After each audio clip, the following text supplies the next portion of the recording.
Okay, I guess we might as well get started as folks are joining in. Hi, everybody. Welcome to the Stop LAPD Spying Coalition's Power Not Paranoia webinar series. This is part 4, and this is about the police state and the war on youth in time of COVID.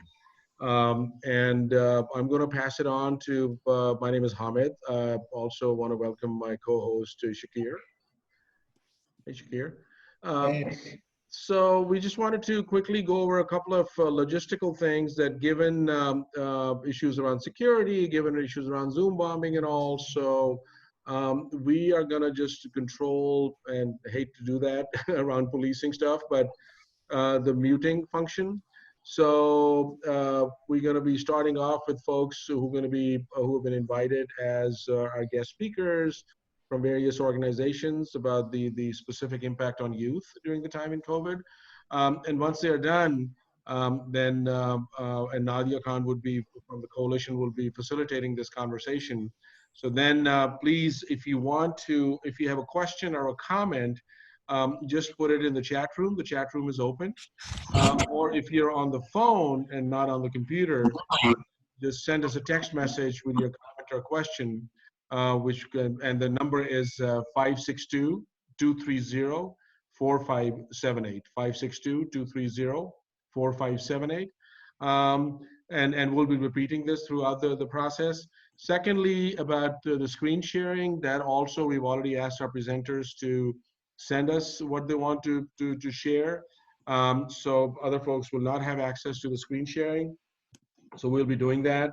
And then in case if we get an incident, if we get into an incident where people are trying to disrupt, people are trying to derail this thing, we will have to mute everybody, and at some point we'll have to assess the situation, and collectively, if we agree, we'll just go ahead and shut down the recording. But so that's that. And then lastly, Shakir, anything else that logistics we need to let folks know? No, just yeah, I'll be keeping an eye on the chat. So if you want to unmute, if you have a question or comment, you don't need to type the whole thing in there. You can just say question or comment, and we'll unmute you. You can talk. Yeah, and then also like if you want to share something. So with that, welcome aboard, and we're going to be recording this too because this is our 4th one. We've already uploaded the other 3 recordings on the website.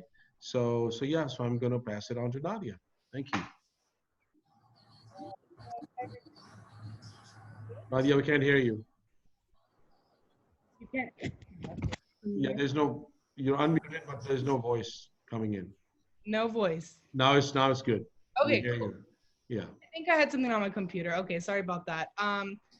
Hey everybody, I'm Nadia with the Stop LAPD Spying Coalition. And so for today's webinar, basically, we're going to be looking at the various wars on youth that have been happening and continue to happen. The coalition has been engaged in this fight, and we know everyone, and we hope everyone in their own way is really part of fighting against the various wars that happen against young people. And so we'll be going into that, and just a little layout. We'll have our 3 folks who are going to be presenting. I'll have them introduce themselves, and then basically ask them 2 questions each, and then we'll open it up in about probably 30 to 45 minutes, then open it up for some community dialogue, and where you can ask questions, share, and really we can talk about what is taking action look like, how are we supporting each other, and how are we fighting back against this. And so, like Shakir said, you could put it in the text, if in the box, the chat box, if you have a question. But if you have a phone, I think Hamid can provide the phone number. You can text if you have any comment as well. Or should I just provide it now? I guess I'll provide it. Sure. Okay, it's 562-230-4578. 562-230-4578. And we'll repeat it again when we open it up. But yeah, so let's go ahead and get started then. So yeah, maybe we'll start Ezak, and then go Selene, and then Anthony, if y'all want to introduce yourselves and your gender pronouns, and also the group you're from. Yes. Thank you for having me, everyone. This is Ezak. I use they, them pronouns, or he, him is okay. And I'm with an organization called Gender Justice LA. We're one of the longest running trans-led social justice orgs in Los Angeles. And we are by and for trans, gender non-conforming, non-binary people. Thank you.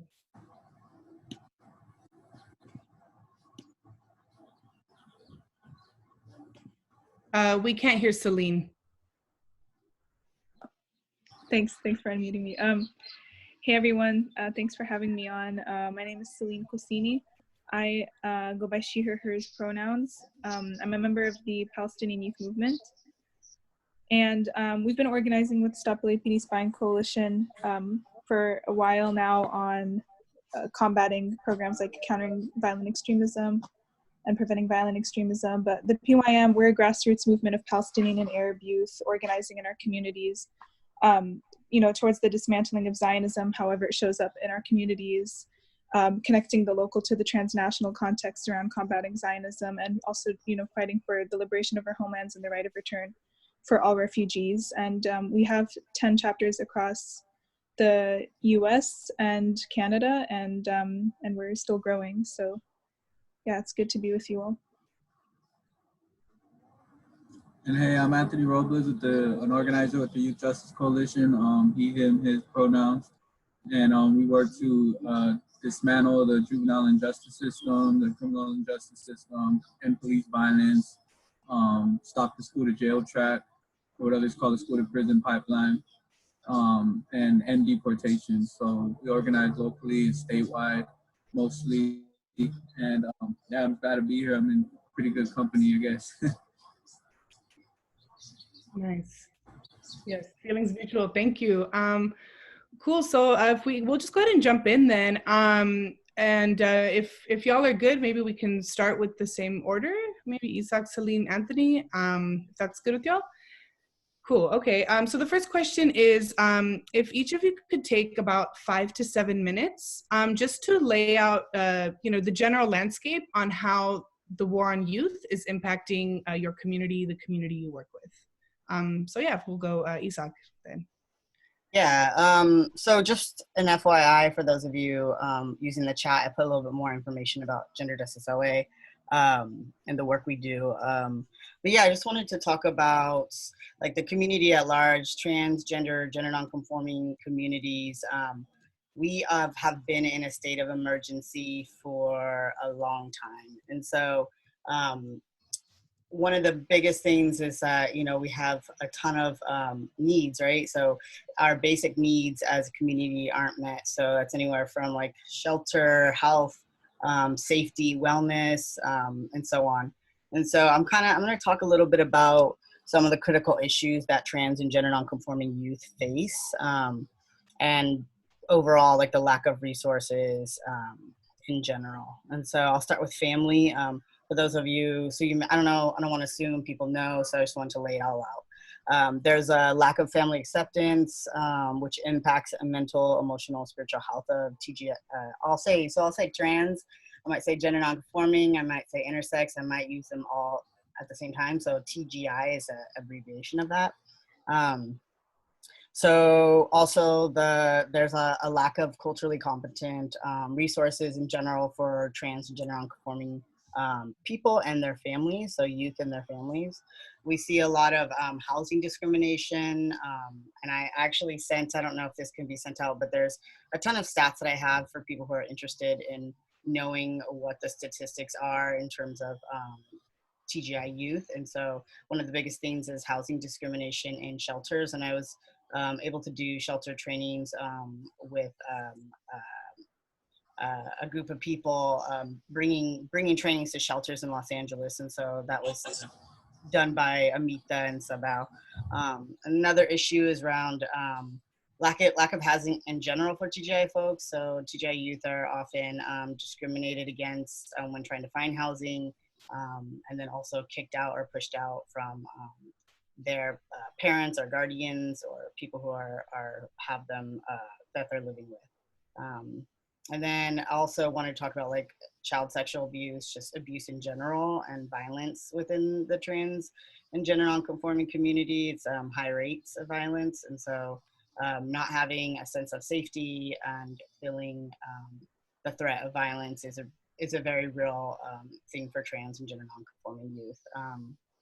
And then also in terms of like when school was, you know, happening in person, you know, there's a lot of gender policing that happens, bullying for trans and gender nonconforming youth that don't necessarily conform to the traditional binary standards. And then there's the threat of state violence. So police profiling trans people based on gender identity, expression. That's a huge thing in our community. And thinking about just the lack of just curriculum that even exists within education systems themselves. Trans and LGBTQ youth in general, youth are disproportionately targeted and impacted and often pushed out of schools. And I'm actually a push out, I was a push out kid growing up. So I know firsthand experience that this is a very real experience. And then in terms of like employment and having youth opportunities and programs, there's a ton of, there's not a ton of resources out there for youth. I was very fortunate. When I got pushed out of school, I just put myself into a lot of programs, but I know for a lot of youth that's not possible. And so having lack of opportunities is huge. And then I also wanted to bring up a couple other things around like health. So having lack of access to healthcare resources, being discriminated against when you actually get into like a sliding scale clinic, for example, or you know, you try to get your health taken care of, but there are all these barriers that prevent youth from actually even going there from the first place. And that's everything from like transphobia, which is like, you know, really could be super violent for trans folks and super scary to just walk in a door. So sometimes they don't even walk in that door because of the fear of that, and so don't end up getting medical treatment because of this. There's also high rates of suicide ideation and attempts, as well as like HIV and AIDS and other health disparities in our community. And then I'll also lastly talk about, because I don't know how much time I have, shelters. So there's a lot of youth who are experiencing homelessness are actually, you know, when they do get into shelters, which is a struggle in itself, when they do, they're often, you know, experiencing more trauma when they're accessing these shelter services. And so, yeah, I have a ton of statistics as well I sent to Hamid. So if you want to know more about that, please let me know. That's like generally, that's in a nutshell, that's a lot of issues that the trans community is facing in Los Angeles or California in general, but like also nationally. Yeah, thank you, Ezak. And yeah, for folks who just joined, we're having our three of our comrades share the general landscape of the war on youth that they're fighting against, and then we're going to go into the specific COVID context, and then talk about action and fight back. So just wanted to catch folks up if you just joined. So yeah, let's go ahead. We'll go to Selene. Thanks, Ezak. Appreciate it. Oh, I think Selene needs to be unmuted.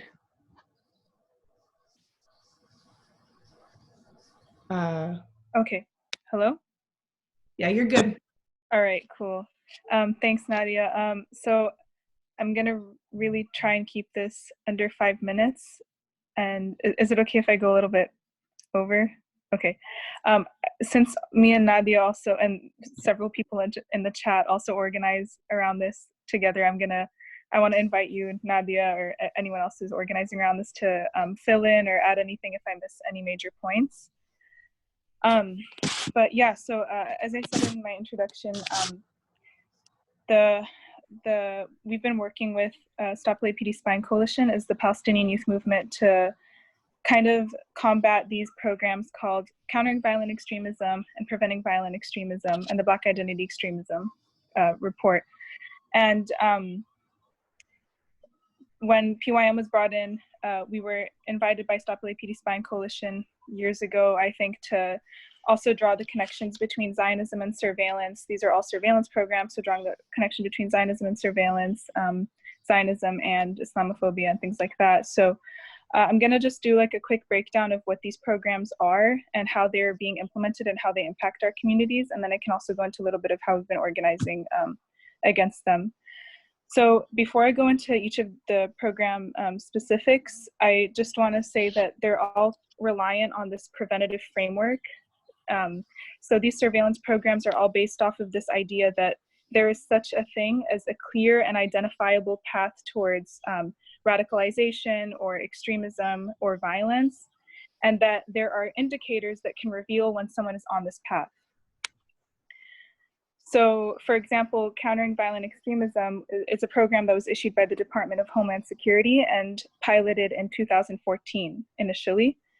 And the indicators that it lists include things like attending the mosque regularly, growing a beard, expressing outrage over US foreign policy. So these are very broad indicators that are supposed to show when a person is on the path towards radicalization or violent extremism. And when we hear these indicators, it's pretty clear that CVE is also talking about Muslims, attending mosque, literally something Muslims do. So it's basically saying that increased religiosity or politicization of Muslims can be an indicator that might show that someone is on the path towards radicalization. And the goal of this program is to, and the language that they use is that the DHS and federal law enforcement kind of want to get people off the ramp towards radicalization and intervene. And the way it gets implemented is it's not just having law enforcement do that intervention, but they want to partner with community, to have community members report on each other, to learn these indicators and report on each other when we see these signs of extremism. So another thing that these indicators do is, because they're listing out very mundane things, things that are part of daily life in our communities, it justifies the policing and surveillance of our everyday lives. So everyday activity becomes linked with the potential for terrorism, quote unquote. And this is also based off of this theory from the CIA and called radicalization theory. It's completely like junk science, but again, it posits that increased religiosity and politicization can lead of Muslims leads to an increased threat of terrorism. And radicalization theory is also based on broken windows policing, which has been used very heavily by law enforcement to police and criminalize Black communities, that basically theorizes that local, cultural, and social norms, basically everyday activities, play a large role in the development of criminal activity. So that logic that everyday activity in a certain community or cultural norms in a certain community can lead to crime. So it again justifies the policing of everyday life. And we also have a timeline tracking like these surveillance programs. Stop LAPD Spying Coalition has this timeline. So we see that this is, again, not a moment in time, but these programs are a continuation of this history. The FBI also released a Preventing Violent Extremism program in 2016, I believe. And this program is very similar. It's a similar logic, but it's really looking at targeting Black and brown youth in schools, preventing violent extremism in schools. And the indicators they list include being too much into one's culture, expressing anger or frustration in one's schoolwork, being in poverty, being a migrant, questioning authority, and things like that.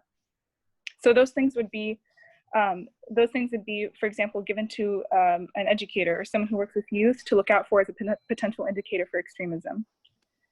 And the Black Identity Extremist report that also came out from the FBI, I believe in 2017, basically classifies organizers, Black Lives Matter organizers, as potential extremists.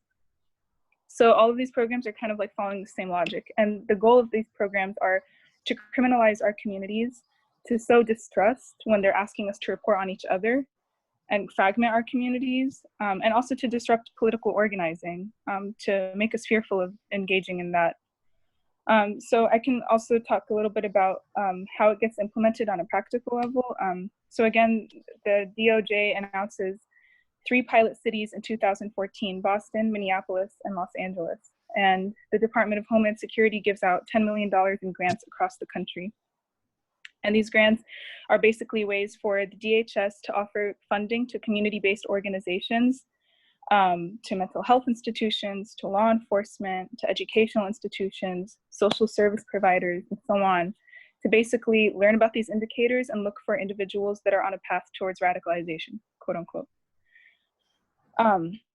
So obviously this compromises our community's access to resources. Obviously sows distrust within our community when the DHS is trying to partner with the community to get us to report on each other. So there's been a lot of organizing happening against this, but one model that we were looking to kind of understand the trajectory of where these programs can go is the PREVENT model in the United Kingdom. This is about 10 years ahead of where the US is at with these programs. And in the UK, it's a mandate that all public workers, everybody who works with youth, has to report on radicalization. They're given 22 indicators, and they're actually evaluated on whether or not they're reporting on the youth that they work with. And recently it was found out that it's actually all going into a database. And this is our suspicion here of what's happening with these surveillance programs here. But in the UK, it's been released that actually this information is being compiled in a database, and that it is mandated that folks who work with youth do have to report on them. Another thing we've been organizing against is we found that these programs are also being implemented through academic institutions. And this was there's this DHS Academic Advisory Council report where the DHS outlines, where this Academic Advisory Council outlines the ways that the DHS can strategically utilize colleges and universities to get at communities in the area and implement CVE programming. So the reason they want to help campuses integrate with local communities to establish CVE initiatives and partnerships is to encourage information sharing, to offer grants to community to continue to try to implement these programs.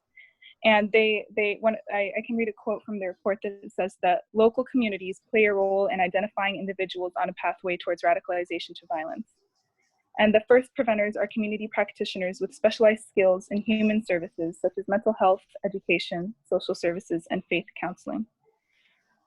So again, these programs are surveillance programs that are intended to criminalize our communities, to sow community distress, and to disrupt our political organizing and our community organizing. They basically imply that our communities are inherently prone to crime or to violence, and it justifies the policing and surveillance of our communities. And these programs, they get constantly renewed in terms of the name. So the name gets, if it goes from countering violent extremism, they released something very similar. They titled that Preventing Violent Extremism. Now the model is targeted violence prevention.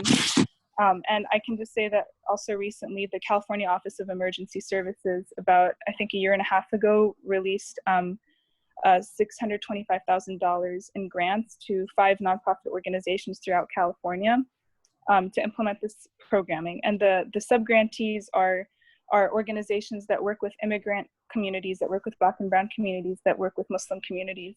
So we see who they're really targeting, who they're really trying to surveil and to police. So I guess I'll try to put it down. We can continue talking about our organizing work later on, but I don't know, Nadia, if you have anything that you wanted to add as well. Yeah, I think you covered it. I think really just the overall, concept of it is how, we've seen how the gang narrative has been used the last few decades, right, to target our communities. And so now we're seeing, of course, that's still very alive and well, but what we're seeing is this transition and connection between now seeing Black and Brown youth and Indigenous youth, queer youth, trans youth as potential violent extremists, right? So it's really the same continuation, like Selene said, but just a new label, and of course, new technologies, new fundings, and everything.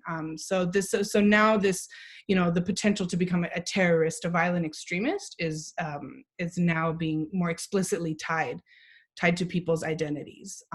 But yeah, that's what I would add. And shout out to Glenda, who is one of the youth organizers on here. I don't know, Glenda, you've been helping lead this fight. Do you have anything to add to that? If maybe Shakir or Hamid can unmute her.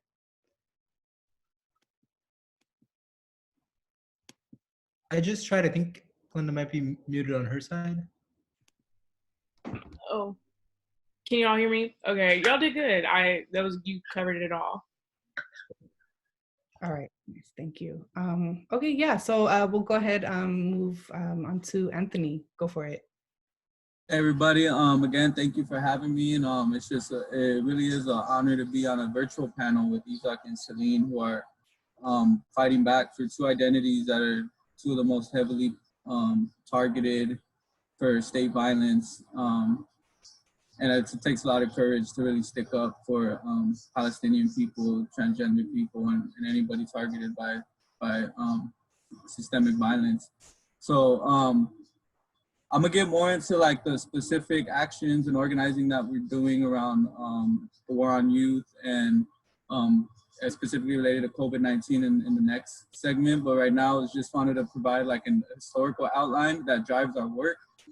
So to understand the war on youth, you have to understand the war on people of color, and to understand the war of people on color, you have to really go back deep in history to the inception of this country and even before that. So you know that police are the enforcement arm of the war on youth, the war on people of color, the enforcement arm of this country, the localized enforcement arm that does the dirty work and enforces the laws. And so the origins of what modern policing stem back to Europe, back to England, with Shire Reeves. And the word sheriff itself comes from the term Shire Reeve, which was a title of an English magistrate who oversaw a county and really was like the executive and the legislative kind of person working under the crown in a localized setting, which then eventually became an overseer of peasants. And when England colonized Ireland, the Shire Reeves became tax collectors of the colonized Irish. And so there's also ideological foundations that are used to ideologies to create differences and to create this otherization of people. And back in those settings, the otherization was, the ideological difference was religion. And so the Shire Reeves, or the sheriffs, would go and tax collect on the Irish and were overseer of peasants. When you come here to the United States, there's three different origins of policing here. There's a general perception that police were originated out of slave catchers. That's true for the South, but on the East Coast, the police originated as volunteer, like night watchmen. And over here in the Southwest, they originated out of pretty much land takers, people that were tasked with removing natives and the Mexicans and the Spaniards that remained off their land for the Anglo-Saxons, for the new American population that was moving west. So to understand all that, in America, in our context, we have to understand settler colonialism. And settler colonialism is I think I said on the flyer, like not a moment in time, but a continuation. And that invasion is not a moment in time, but it's actually a process. And we're still under this process of invasion, which is why the war on youth and the war on people of color is so integral to this country and the development of this country, because it's part of the founding invasion that's still going on today. And the ideological foundations for this invasion, one of them is racism. And so there had to be, to create whiteness, you had to create another. And so the other was Black, the other was Native. And then terms were used, languages used to otherize those people, calling, Natives and Mexicans bandits and savages, and calling Black people, when as slaves, animals and things like that, to justify the inhumane treatment and to justify slavery. And state surveillance and state violence accompany this invasion. That's how these invasions are accomplished. And this state surveillance and this state violence, physical violence, usually precedes removal from land. And so you see out here in specific to California, state violence, the Oakland PD, the California Rangers, the Los Angeles Sheriff's Department were established immediately after the annexation of California from Mexico. And you see here in LA, you see the Sheriff's Department created, one of the first organizations that was created.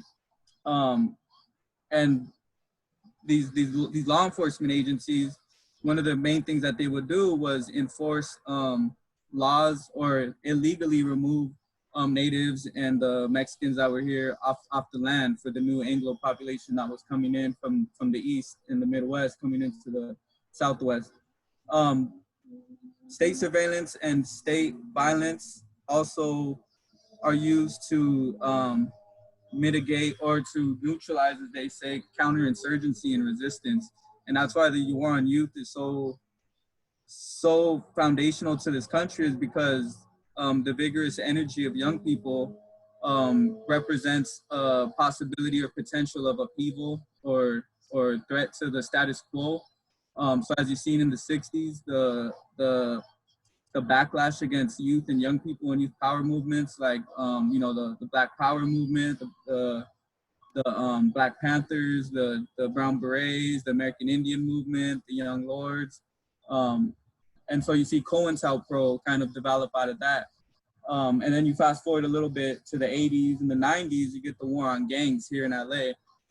That originated here in LA and that was spread throughout the country. And you get the first use of militarized police.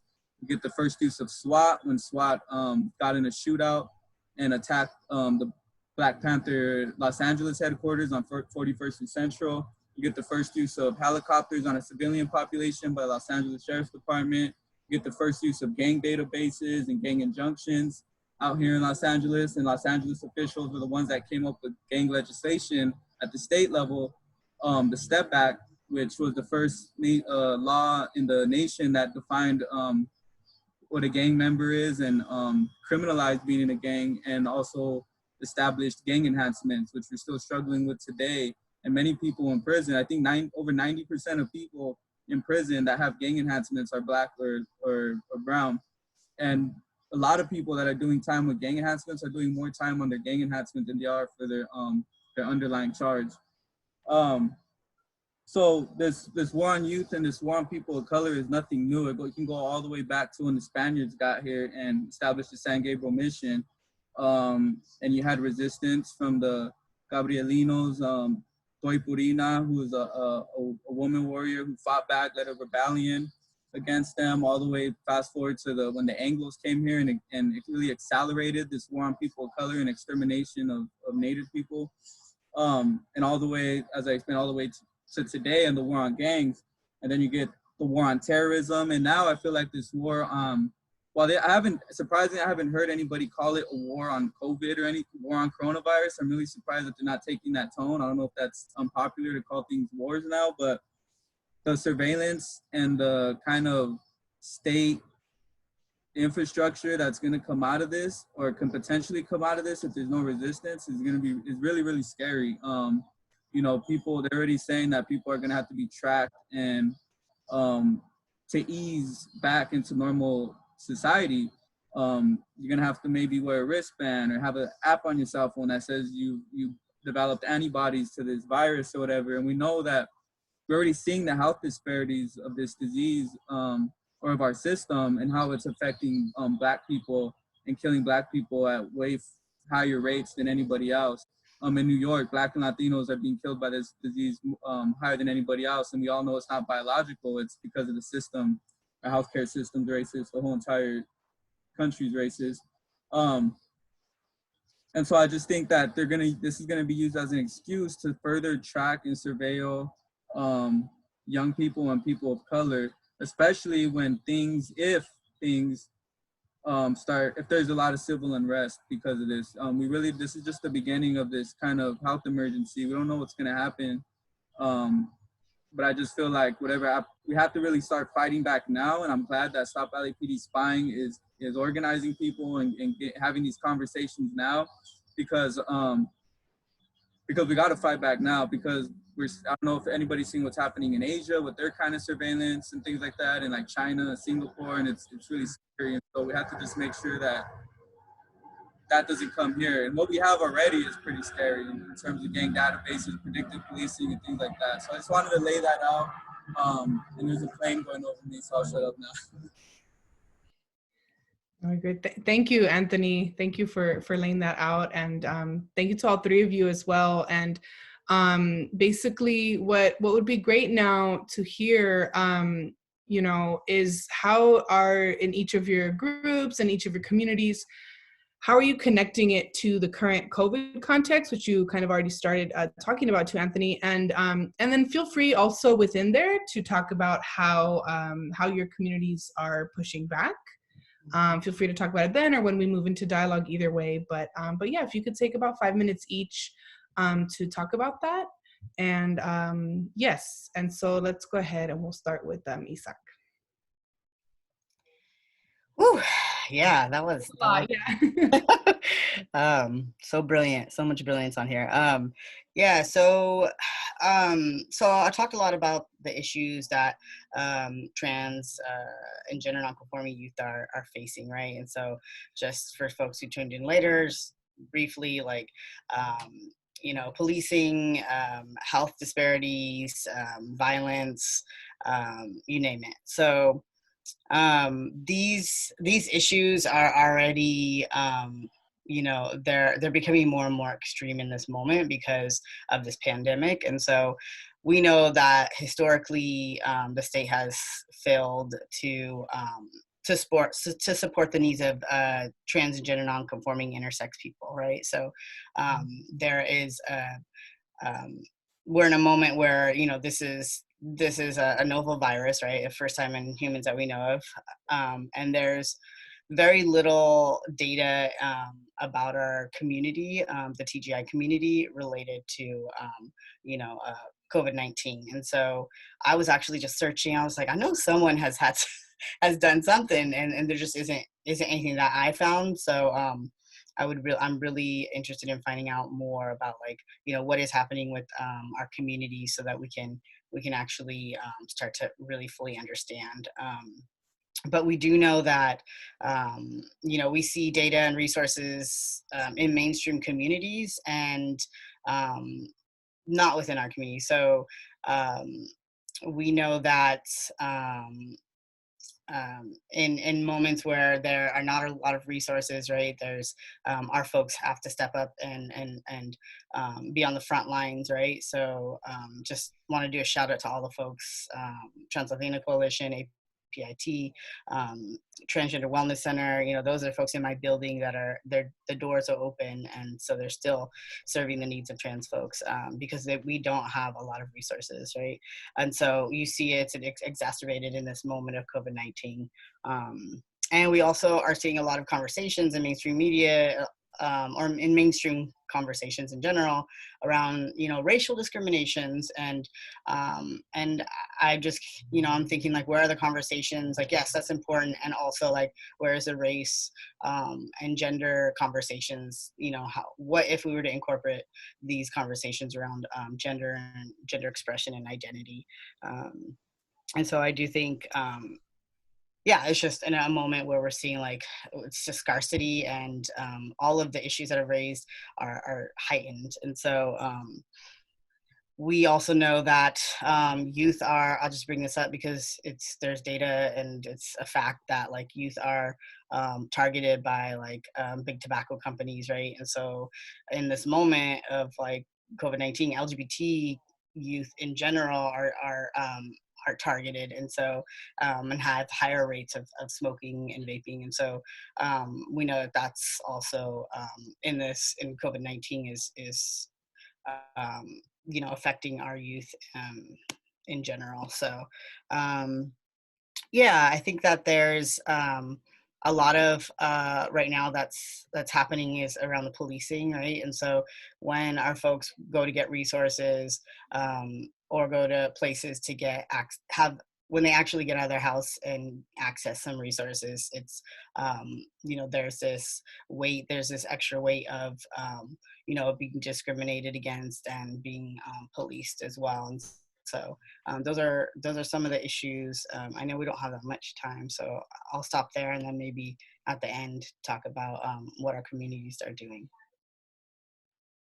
Okay, great. Yeah, that sounds good. Yeah, so maybe then we could hear from Selene. Selene, how would you connect the war on youth fight to currently what's happening with COVID? And also just a reminder for folks to go ahead, if you have any questions, you can put them in the chat. We will be opening it up soon, probably in about 10 minutes for dialogue to talk about, you know, how we're taking action, how we're supporting each other, and how we're fighting back, or if you just have a question.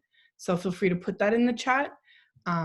Yes, all right. Go ahead, Selene, if you want to go next. Yeah, sure. Yeah, I can talk a little bit about that and then about our organizing in general. I'll say that like under COVID-19, I mean, very recently, like maybe a week and a half ago, there's been a release of another $10 million CVE grant. So there is continued and expanded programming even in this time.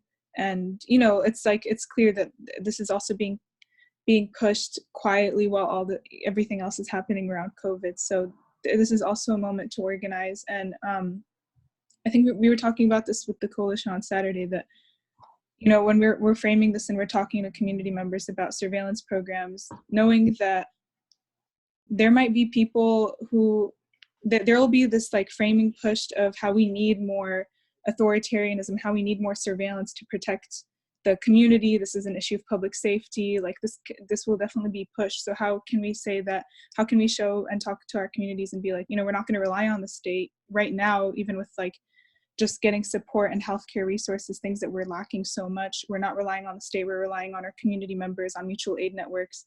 So we're going to continue to reject surveillance as we have been and continue to reject policing, and what we want is communities. So we see even in our COVID response, we need to be relying on each other and on mutual aid networks that we're building as organizers, and on collective care. And similarly to how we understand, like when we're fighting against surveillance, even, you know, before COVID, we say that surveillance is a tool that racializes and criminalizes our communities. And so in our organizing against it, we're not saying that, okay, in response to surveillance, we want privacy. And our organizing is about community. It's not for privacy. It's about building up and empowering and making sure our communities are building power and not relying on the state. So I can talk a little bit about our organizing in general and how we, like, you know, when we talk about these programs that we're fighting, like these CVE and PVE programs, we're always situating it as a coalition and within the context of surveillance more broadly. And within this context and history of criminalization of Black, Brown, Muslim, and Indigenous youth. And when we started working together and organizing together, we drafted these coalition principles around how we need to be centering the grassroots, the base building organizations, those of us that are rooted in community. And our goals are also to just strengthen cross-community relationships and building up power within our own communities, even beyond the specific fights or campaigns that we're working on. And that we need to make sure that whenever we're talking about any of these programs, we're not talking about this as a moment of time, but as a continuation of history. And that's the Stop LAPD Spying Coalition saying that that these programs need to be contextualized properly, so we know how to fight them, and we can look to past lessons, of organizing lessons, and in terms of how we organize against these programs. So one thing we've been doing more recently in the past several months is in terms of we spent a lot of time developing popular education materials and resources that we could share with different, I guess, sectors of community, with like younger people in high schools, with students in colleges and universities, with educators, with families, how we can talk to them about how these programs are impacting our communities and how we build up organizing power with each other. And we created a coalition with a couple other organizations to look at the implementation of CVE and PVE programs through academia. So we started to host convenings and invite students and educators and community members to really do research on these programs and how they're being implemented through academic institutions and start strategizing ways to combat these programs. Like, what cross-campus demands can we come up with? What can we get faculty to sign a pledge to refuse implementing these programs, to refuse to be trained on these indicators, to look for indicators of radicalization or extremism in their students? How can we strategize together to build up a campaign to combat the implementation of CVE in schools and in universities? And also, one big thing that Stop LAPD Spying Coalition did, I think, I'm not sure when, it was a while ago, but got the UTLA, the Teachers Union of LA, of Los Angeles School District, to also worked with them, and they to talk to them about these CVE programs and how they're being implemented in the K-12 systems as well. And so they passed a motion to reject the implementation of CVE and PVE in schools, and that was a really huge deal. And it contributed to, we believe it played a major role in contributing to the mayor's eventual refusal to reject a DHS grant that was coming in 2017 and 2018 to LA County. And that was after like months and months of pressure and organizing and, bringing out youth to City Hall. This played a really major role in the coalition's effort to get educators to sign a pledge against these programs. And I can also let Nadia and Glenda and Magali, everyone else who's involved, to also share if y'all want about other ways that we've been organizing against these programs. And yeah, thanks. Glenda, or I know other folks on here, maybe if you want to raise your hand if you have anything to add to that regarding the specific fight Celine was talking about.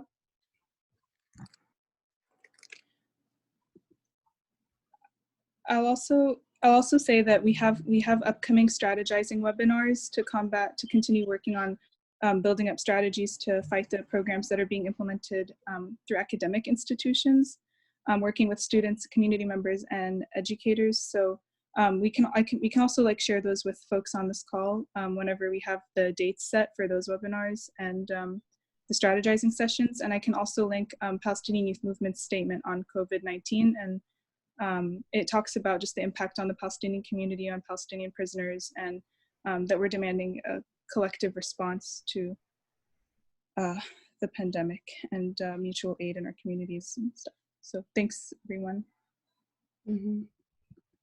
Nice, thank you, Celine.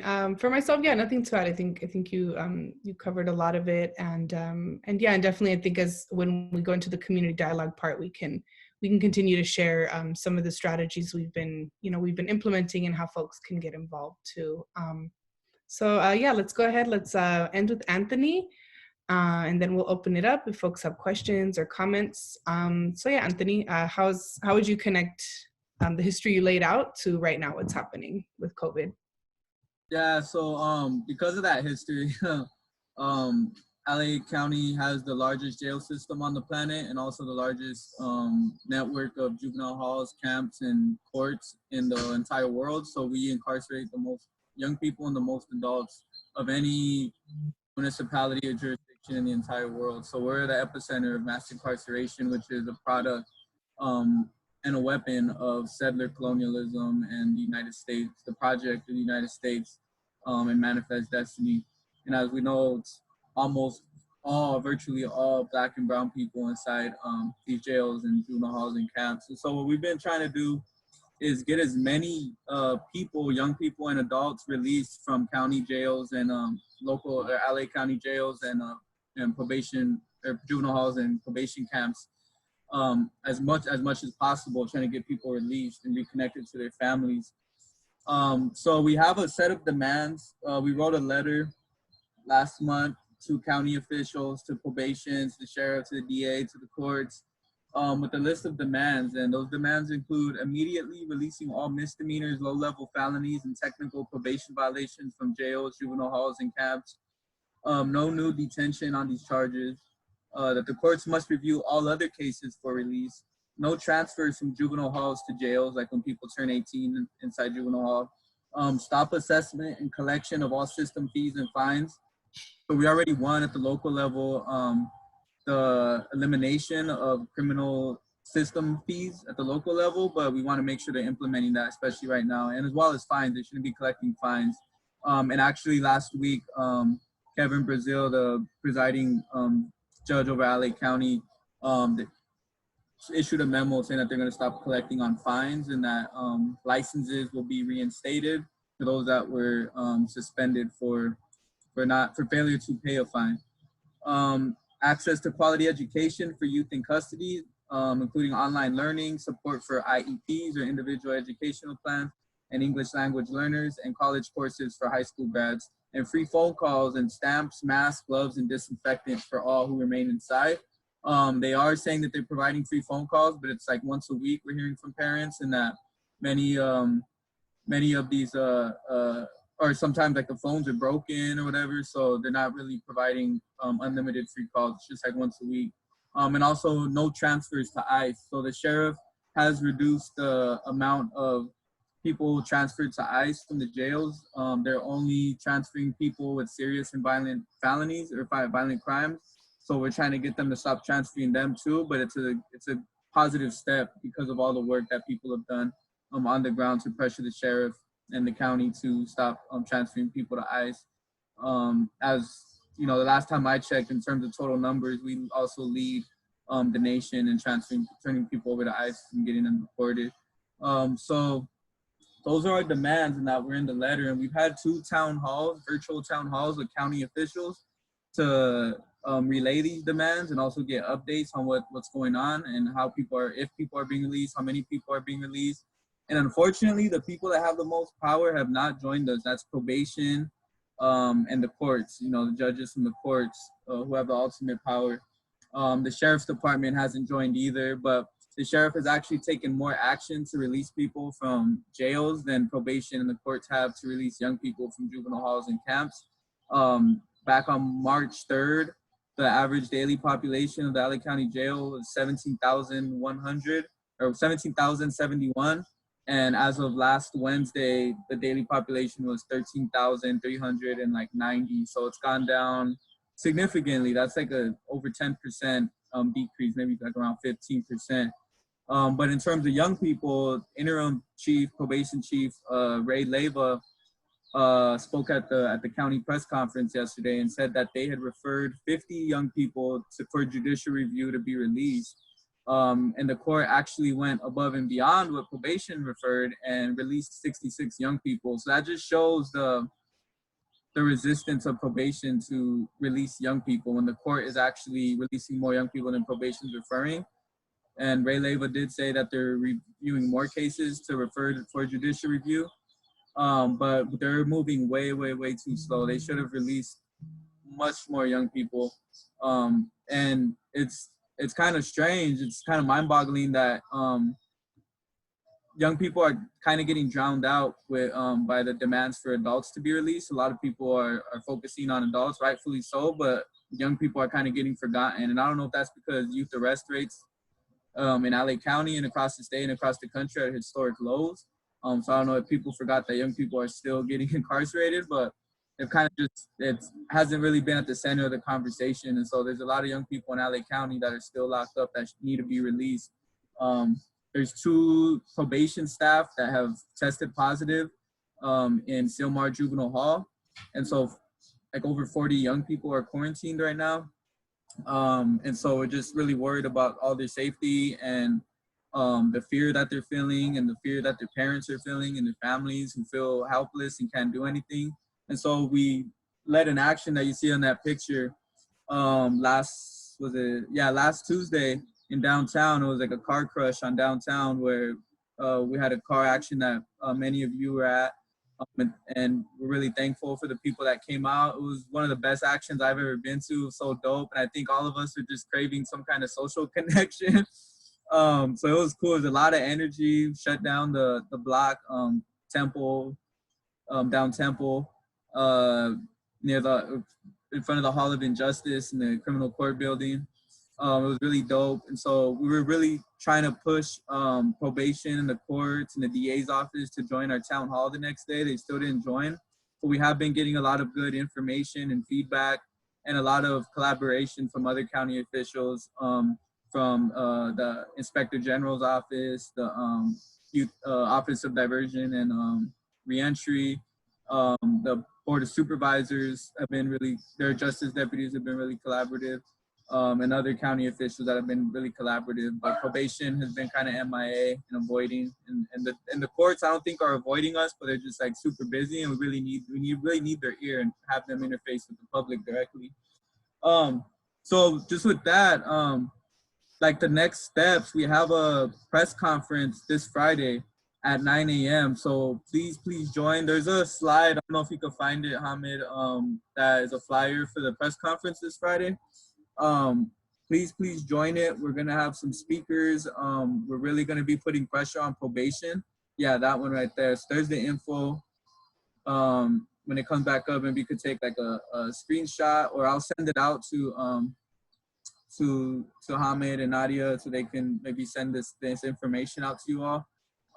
Oh, this is the next town hall next Wednesday, actually, this flyer. So we're having a town hall next Wednesday.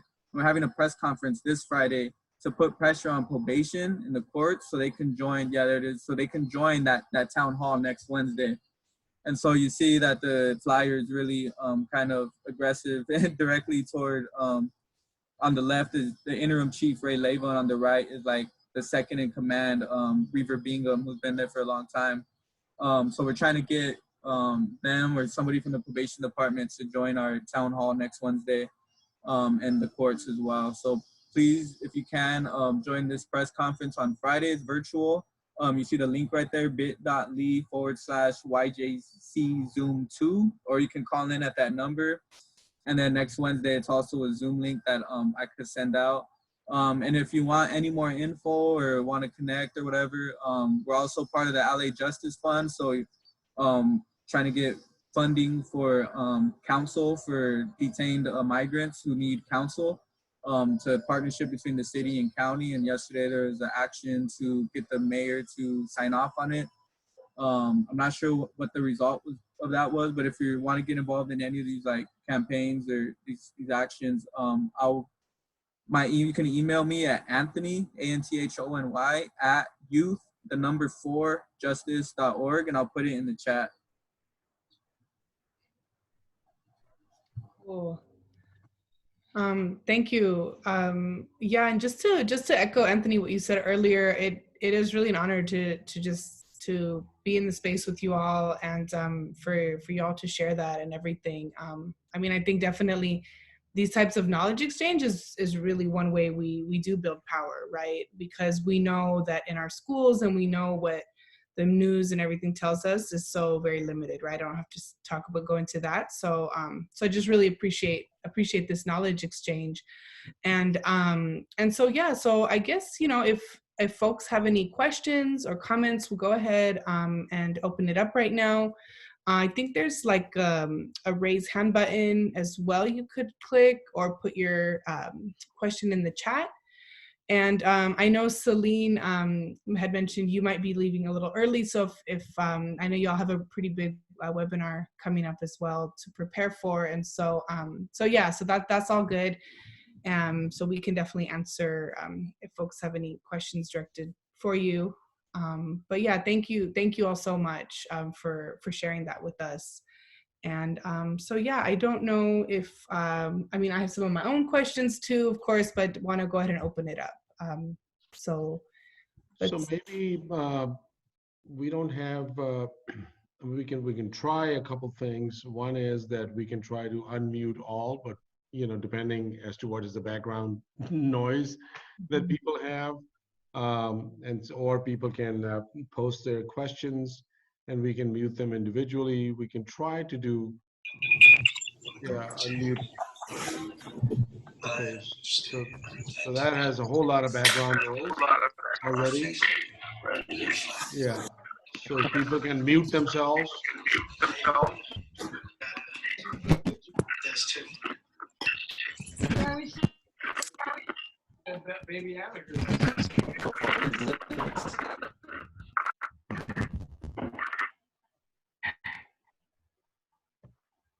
Okay, we have to mute folks because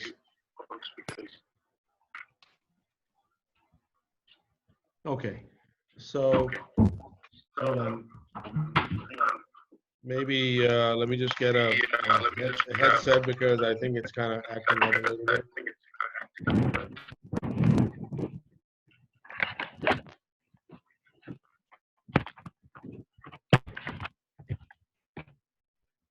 Okay. So is the sound coming through? Okay. All right. So Nadia, do you want to be unmuted? Okay. So let me just go over here. Cool, thank you. Yeah, so I was just looking to see if anybody has put any questions. So again, you could put like raise hand, or I see a lot of, I'm not gonna call people out, but I see a lot of dope people on this group too. So feel free to even just share, right? Like share your thoughts about this. What what are some strategies y'all are engaged in? How has it changed and everything? Because I know that's one thing for myself I've been thinking a lot about, is particularly in the context of youth organizing, right? And so what does it look like right now? And I know Anthony, you shared some examples as well. So yeah, so maybe that's something y'all could talk about for the folks who shared some of the information, or anybody else. But that was one thing I was thinking, is how like is youth organizing shifting, under the current context, and what are some things folks are engaged in, and this can be a call out for support. It can be a call out to get involved, because I know that was one thing, and just I know Ezak, you and I had talked about too, is like, how people really who can, like, should be stepping it up, right, to give that support. And so what can that look like? So maybe I'll just go ahead and throw that out there, and anybody can answer.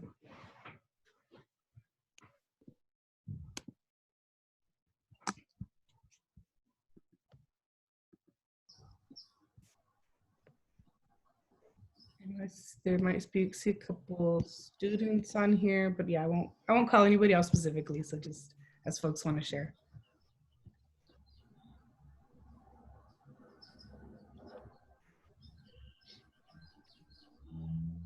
Maybe just can I ask a question? So okay, so I think just wanted to get a sense back from Anthony and Ezak and Selene, because we were also in a moment that we had seen youth all around the world leading liberation movements, youth all around the world, just basically shaming everybody else. We see what the state of the environmental movement is. We see what the state of gender and sexuality around people's sexual liberation.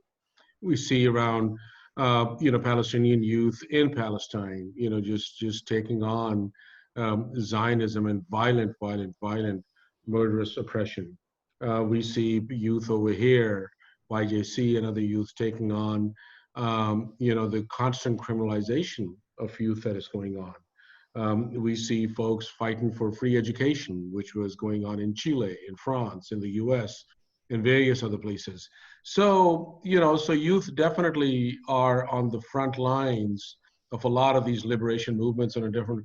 So how do you all see, this current moment, and it's for anybody, on the who's on the things how do you see this current moment? Do you see this as a disruption? Do you see this as as a time that things are getting neutralized? Yeah, so just want to open it up.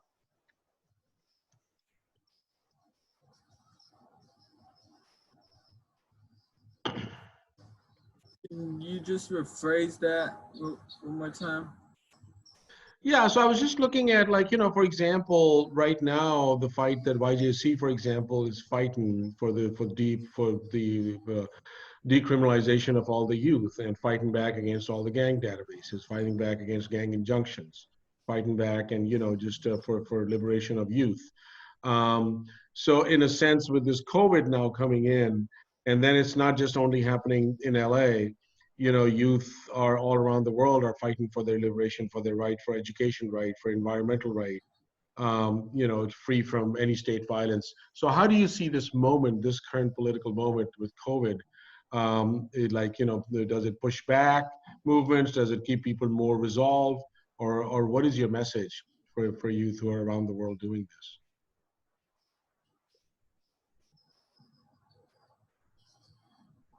I could speak to this a little bit. I just think that this is a moment that we can seize or a moment. Let me rephrase that. A moment where we can, rethink things, and I think our youth are absolutely the ones to do that, right? Intergenerationally as well, but I think that this creates a moment to really think critically and in terms of making things accessible is also super important. And so we know that a lot of times our youth don't have access to certain resources, which is just basic computers, and especially in our community. And so it's if you're not able to get those things, it's hard to organize, right? And when you're at home, and then but I do think that being able to see this moment as a way to reimagine how we organize and how accessibility looks like in that as well is super important.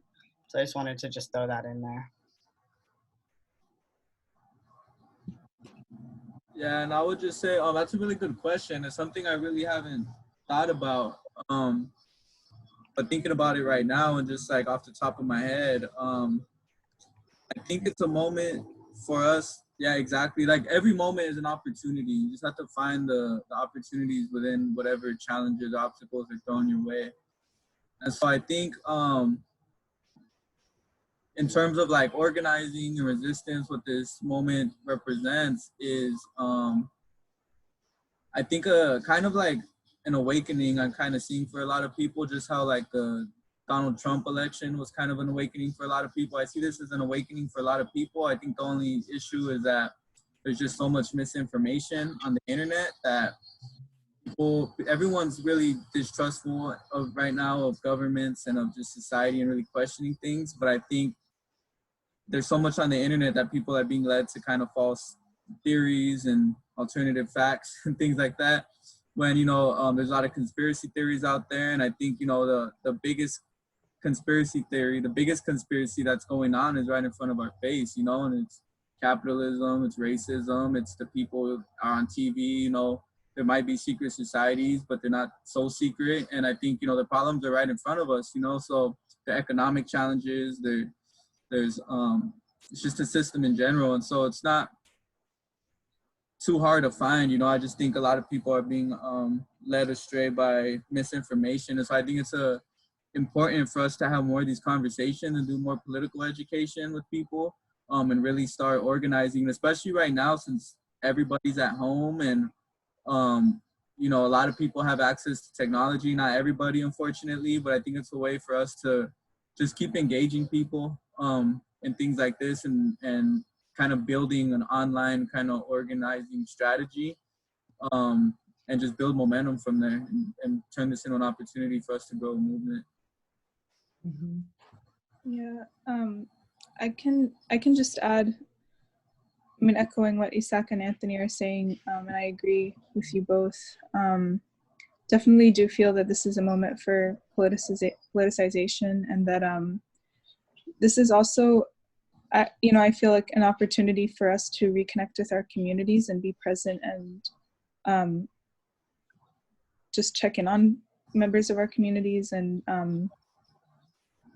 offer support where we can. But also just that, these demands that we're making now, and I believe Jamie was saying this on a previous webinar, the demands that we're making now around demands to release prisoners, demands for healthcare for all, for instead of investing so much money in Israeli military aid, where can that money be redirected? These are demands we have been making before COVID, that the crisis is capitalism, and that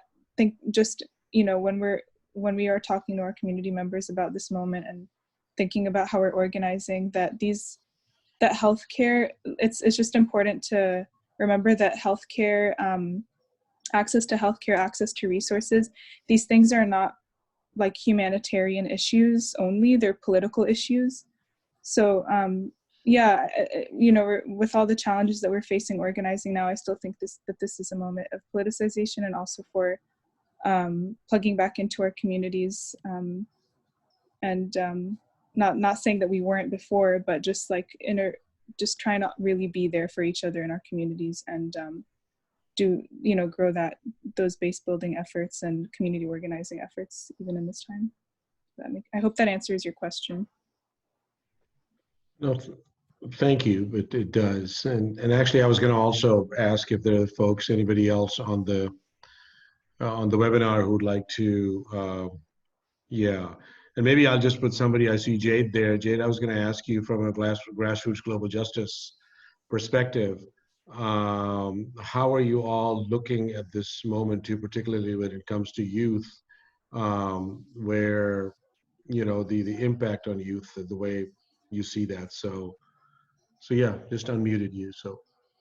Hey, what's up, y'all? This is Jade.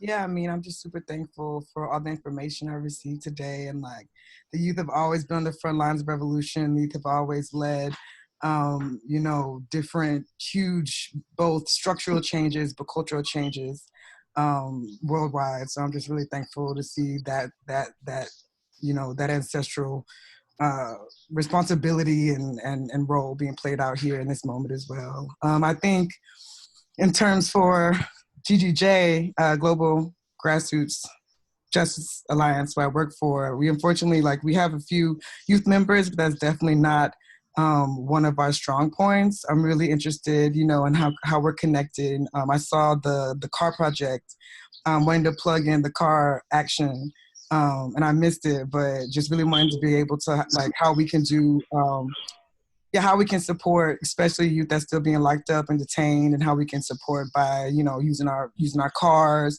whatever means that we have, to continue to lift up the youth that's on the front end, that's being impacted, was impacted before this, and definitely will feel the fallout. Definitely uplifting the trans and non-binary and intersex fam that have 100% been hella affected before this, especially in Los Angeles, and seeing, how we can continue to support that fam coming out of it, right? We were already seeing an uptick in violence against trans and gender non-conforming folks, and so how we really are as a movement, really focusing on protecting those youth as well, especially as folks are being locked up in their homes, if they have safe homes or wherever they're, laying their head at night. So just thankful for all the offerings here. Yeah, that's it for now. And then thank you, of course, for the Palestinian youth. One last thing, just want to make sure I give appreciations to you as well. I've been reflecting a lot on, how this pandemic has really brought up the conversations of Palestinians and being in sanctions and being locked and not being able to travel freely, and extending that to the conversation of folks that's being locked up, and even folks that are kind of, we're locked into our hoods and our neighborhoods and we can't really travel freely. So bringing those reflections in the space that have been helpful as well. Thanks. Mm-hmm. Thank you, Jade. All right, thank you.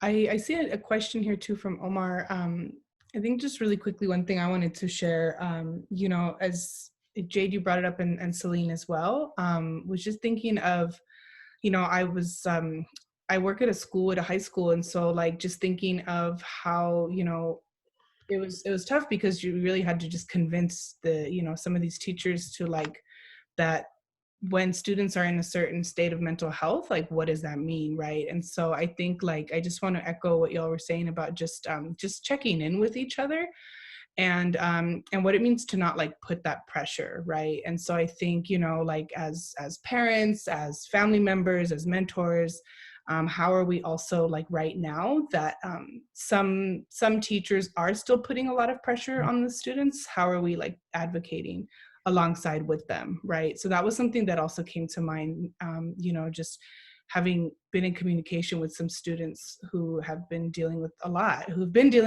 and how it's been exacerbated. So that was something like one very like tangible thing that came to my mind as you both were saying that. So yeah, so thank you. Yeah, so let me, well, maybe then I was messaging with Jasmine. Maybe Jasmine, if you're down to share a little bit as well, just, you know, around like what it means to support you and how we can continue that fight as well. Particularly right now that folks who have a home are like stuck at home and we're being like very limited, right, in terms of our movement. So yeah, so feel free to share however you'd like, and you've been a pretty core part of this fight too. And Nadia, real quickly, so after Jasmine, we got one from Magali, and then Omar, actually Omar and then Magali. So, cool. And I can go and unmute them later. So yeah. Sorry, Jasmine. And you can wake up. Okay. Yeah, I got in here a little bit late, but I just wanted, I don't know if the fight that students deserve like has been brought up, or like the current demands, but I saw that earlier in the year the students were mobilizing to remove metal detectors from the schools. So one of the schools that is like the main one organizing is Dorsey. So that was like my home school for high school, right? Jasmine, I'm so sorry. You're coming in a little muffled, so I don't know whether your mic is away or if you don't mind. Thank you. Okay. That's awesome. Yeah. Yeah, I was just gonna share like I know that Students Deserve right now, they are like one of the coalitions that's organizing in LA. They're organizing across LAUSD. But I just wanted to share, like, I mean, I thought it was like really dope because I mean, the youth like still keep moving right now, and I know they're not like being able to meet right now, but they brought up like a list of demands that they needed from the city and from LAUSD right now during this time. So a lot of that was like, they were also demanding for a rent freeze. And then I think today or yesterday, I guess like LAUSD decided that no student is gonna get an F like on their report card for now. But yeah, I know like a lot of my cousins that are in high school right now are just like concerned because I know that all of them have like internet access that is stable all the time. So just thinking of like ways that like we can support each other, like offering them tutoring to finish their packets. So I think like definitely if you have like that capacity, I don't know, I think that would be like helpful for them because I know like a lot of my little kids are falling behind on homework because I mean you're just shifting like to this new like method of learning, and even I'm falling behind in classes. So yeah. Yeah. Thank you. Yeah, thank you for that, Jasmine. And yeah, and actually we hadn't brought that up yet. It looks like Magali brought it up as well. But yeah, let's go ahead and go to Omar's question. So I'll just go ahead and read it. It's a little chunk right here. It says, this is a question for all speakers and any participants in the following conversation who talk about their organizing work as well. So they're saying, we know that the state uses so-called emergency situations to justify ongoing incarceration, heightened police and military violence, etc. And so with COVID-19, there's every reason to assume that these patterns will continue on hyperdrive. But is there also a way that this so-called crisis moment can also be an opportunity for us to demonstrate the inherent injustice of surveillance, policing, and incarceration? There seems to be an opening with the conversations about, for example, how it's inhumane to keep incarcerated people in jail at a moment when being in close proximity is sure to guarantee exposure. But is there a way to jump off from that to demonstrate and organize for how prisons in general are inhumane? Make a call for abolition and the dismantling of prisons, detention centers, etc. So yeah, it looks like that is a question for anybody, or for the panelists as well.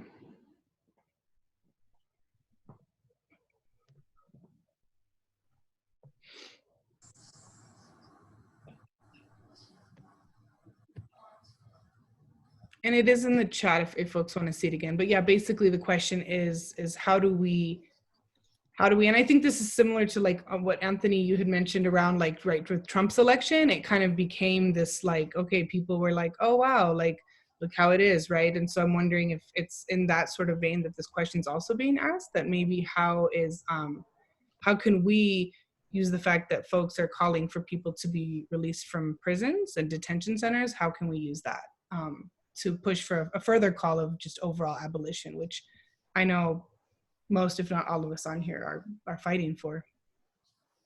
Yeah, I think this, like we were saying earlier, like this is an opportunity. This moment is an opportunity to expose what we've been fighting for all along, to expose the issues that we've been fighting against, the inhumanity of incarceration, of policing, of surveillance. Now with this virus, everybody's going to be surveilled and tracked. You know, it's not just going to be people of color or poor people in a certain community. Everybody's going to be tracked. And I was texting Ahmed the other day when he asked me to be part of this. I was like, this is one time that American individualism and don't tread on me kind of mentality can come in handy, because, you know, there's a general like ethos in America that, you know, kind of like supposedly anti-government, or at least small government. Nobody wants to be tracked or surveilled. And so people beyond just the typical people who are tracked and surveilled and incarcerated are going to be tracked and surveilled because of this virus. And so there's an opportunity to maybe build bridges and really expose what's happening all along to our communities and build a movement that outlasts just this moment, but actually goes in like fundamentally transform this country, this society, and the world, because all kinds of other issues are also being exposed too. Disparities are being exposed. Dr. Anthony Fauci, it brings it up at almost every White House press conference, that there's systemic health disparities that America needs to do better. That's racialized, and that's why Black people die at high rates. And you know, the fact that undocumented workers, especially farm workers, are considered essential but are treated as disposable, and along with every other essential worker that's a low-wage worker. So a bunch of issues, every issue is kind of being exposed right now. And so it's an opportunity for us to just build a movement that outlasts this health emergency. Yeah, I agree with Anthony. That if we can be really clear when we, in the framing of our organizing work, that this pandemic is, like you're saying, is just exposing everything and exacerbating the issues that we've already been fighting against, and that it's really important that when we are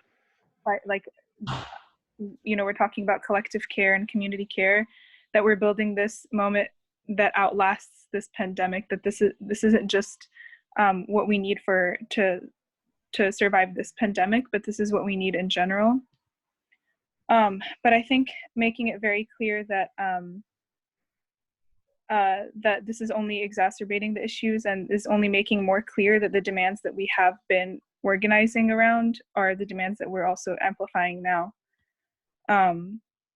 But yeah, I also wanted to say real quick that I do have to hop off soon, and I didn't want to interrupt the conversation, but I just wanted to express appreciation to all the panelists and to the coalition for hosting this conversation, and thanks to everyone who joined. And I dropped my email in the chat if anyone wants to reach out or learn more about the PYM. And I have to go prepare for another webinar that we're having tomorrow on for Political Prisoners Day on Friday. So yeah, thank you all so much. And I Nadia is going to take over for me in responding to questions in the meantime.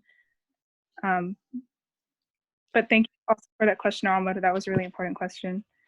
Yeah, Selene, real quick, would you be able to post something about the webinar in the chat, or we can always do it?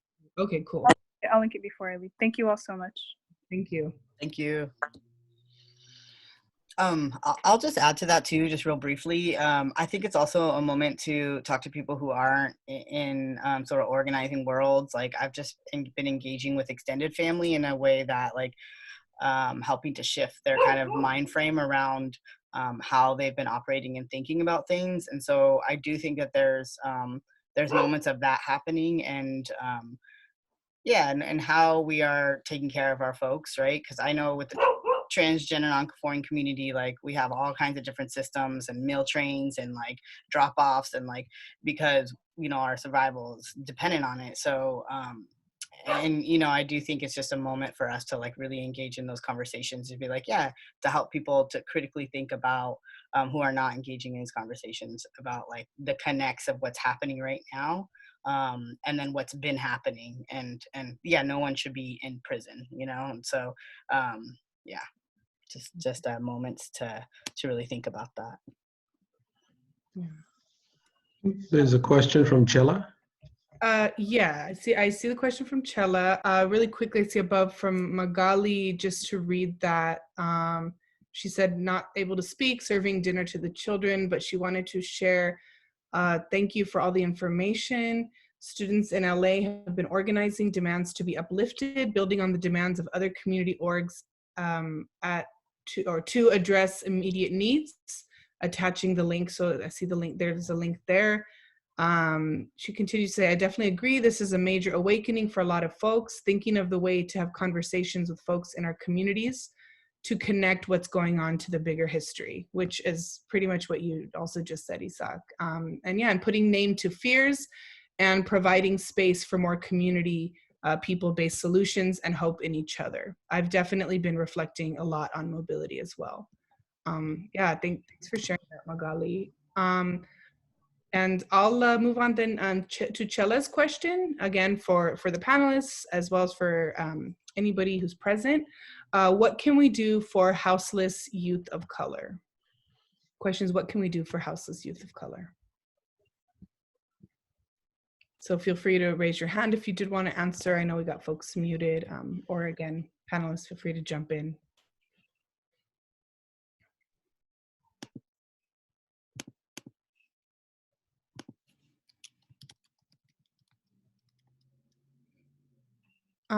I have one tangible answer.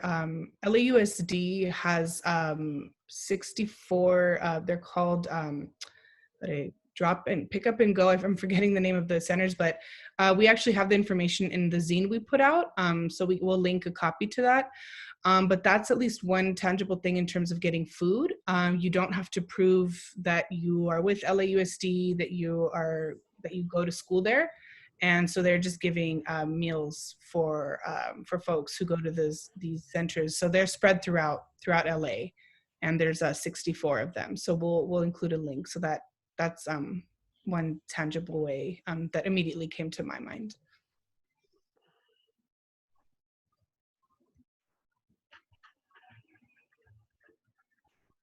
It looks like Dawn has their hand up. So if we could unmute Dawn.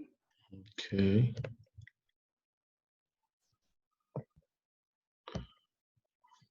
Okay, Dawn, go ahead and try to unmute.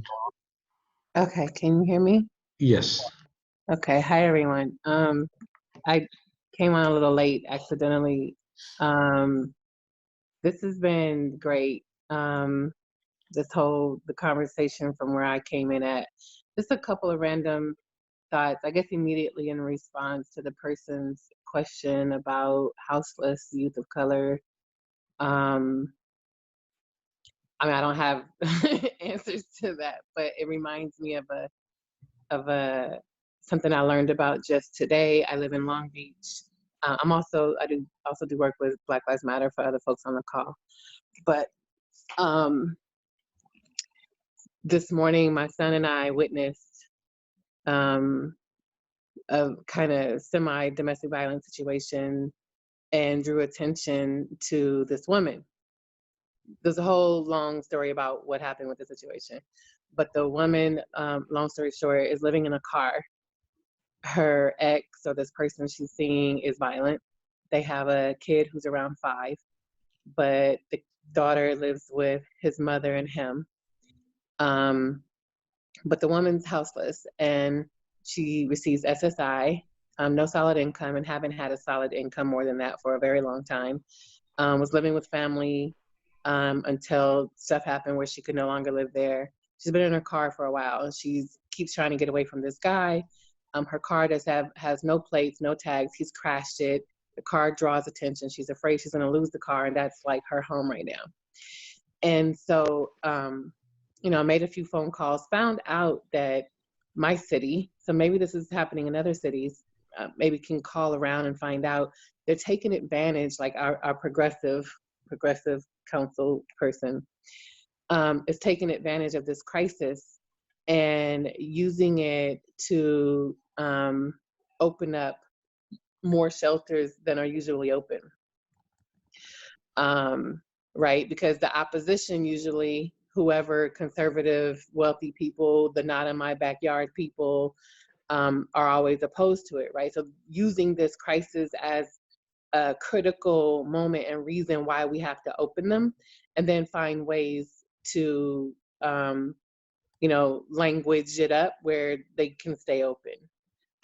We were also building a bigger full year shelter here in Long Beach, and so they also used this crisis to expedite the building of that.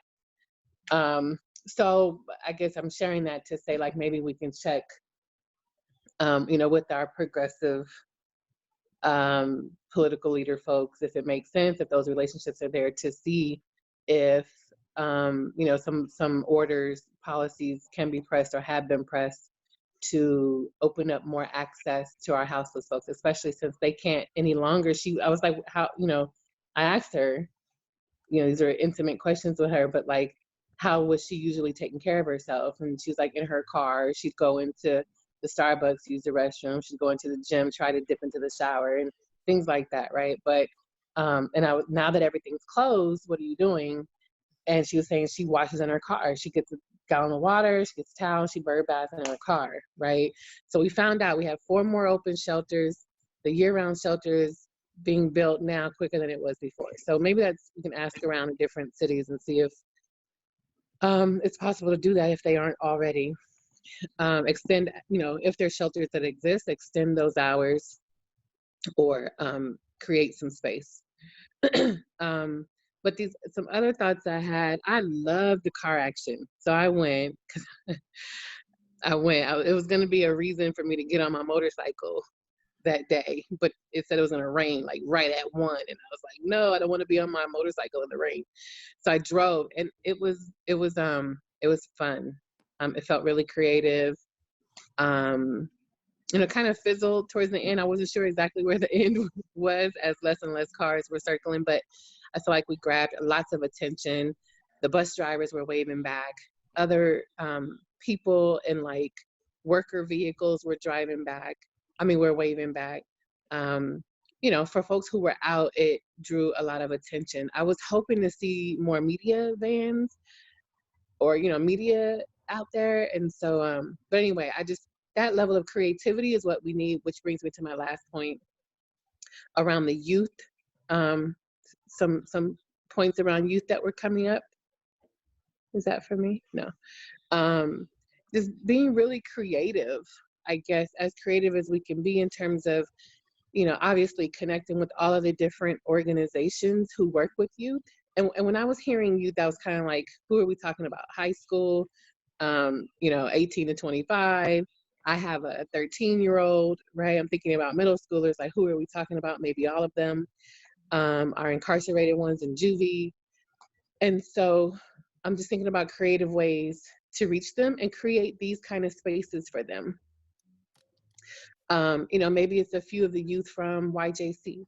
Maybe it's a few of the youth from Students Deserve. Maybe it's a few of the youth from some other, space that may or may not even be organizing space. Thank you to the person, I don't recall who it was, who noted like having conversations, using this opportune time to politicize, to have conversations with folks who may not be in organizing spaces or know the lingo and typically are engaged, but they're paying attention and engaged now around Corona and like connecting that frame and message around all that it's uncovering, all the inequities, the systemic institutional inequities and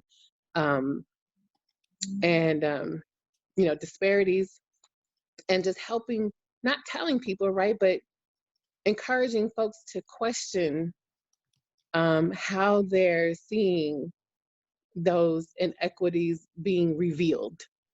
Like, I almost am picturing some graphics that are like, that has Corona, some like thing that represents Corona, peeling back the blinds off of the healthcare system, and the blinds off of our carceral systems, and the blinds off of the bank lending housing system, you know, the education systems, and like all the things that are underneath there. Like, somebody create that. But yeah, the creativity around the youth, the conversations that we're not usually having with folks who are not usually in organizing spaces. I would love to just see our youth from all those different areas having these kind of conversations together about what they're feeling, what they're seeing, what's being unveiled for them. And yeah, so my 2 cents, I really want to say kudos about the car action, and thank you to the coalition for hosting this space. Nice, thank you. Thank you for sharing that, Dawn. And yeah, representing Long Beach too. So yeah, definitely, you know, I know we have about like 20 minutes left, and I see the request here. Walter's hand is up, so I just. Oh, yes. Okay, I just unmuted Walter. Hello. Walter, I live in Long Beach also, so that's pretty cool. About the homeless shelter, because cops are still doing sweeps, but they do sweeps earlier morning, maybe 1 to 4 a.m. when there's not a lot of folks out. Like, that's their strategy around here. For the COVID stuff, I know in Native communities, the Diné community has been real impacted. And also, right, like maybe a month before January, February, up in Canada, the Wet'suwet'en movement had a lot of youth with the land back movement. So even before the whole COVID crisis, there was already a lot of activation with Native youth, especially because without the land, that's where a lot of issues of disparity occur with the resources, like places to live, places for clean water. Like, if we had clean land and the land was how it was, like, rather than land rights, going back to land responsibilities and land sharing, I think folks are really understanding that in all movements. And one thing that is occurring right now nationwide is that EPA has, I think it has put an indefinite timeline on enforcement. So a lot of gas, oil, energy companies are, you know, it's free reign. So, and that it's indefinite, so there's no end to this. And in addition to that, there's been the invasion that Anthony was talking about. The Wampanoag people have been, by the Bureau of Indian Affairs, their land was decommissioned. So essentially their land was given back to the Land Bureau. The BIA gave it back to the Land Bureau. It puts it open, and this is nationwide, where the folks in the states that are supposed to be taking care of the land, they're like the so-called land takers, are selling land, leasing land to these energy companies at really discounted rates. And that seems like that's what's their opening. And that's another fight that's definitely environmental justice, where a lot of these underlying health issues are tied back to these things, tied back to land and inequities with pollution, with environmental justice. So I see it as both. There's an opportunity for both people to activate, but it's also an opportunity for like these capitalists to keep making more money when we're kind of recentering, trying to re-strategize. So, and then I appreciate everybody's input. It gives me a reminder of that we're not alone, that everyone has their expertise in what they're doing. So I appreciate everybody. And that's my 2 cents. Nice, thank you. Yeah, thank you for sharing that, Walter. I think it's important for us to be reminded of that, and yeah, and lifting the Native youth. I'm just thinking of the You know, how one of the criminalization pieces, violent extremism piece, is naming environmental activists as potential terrorists and violent extremists, and we know that is a target against Native youth, right? Not the white environmentalists. So, but yeah, I think it's those fights and those struggles continue. So yeah, thank you for sharing that. And I also saw your comment here about an email with the links for the resources folks were providing. So we can look into doing that. And that actually helps me transition into sharing about our zine, because our first zine does have some of these resources on there. And what would be great then, what we could do is some of the resources that folks have put in the chat, we can incorporate into the second one. Okay. Yeah, because definitely I agree. It's really great to see all these links that folks have shared in the chat. So I think it'll be important to put that in something more concise.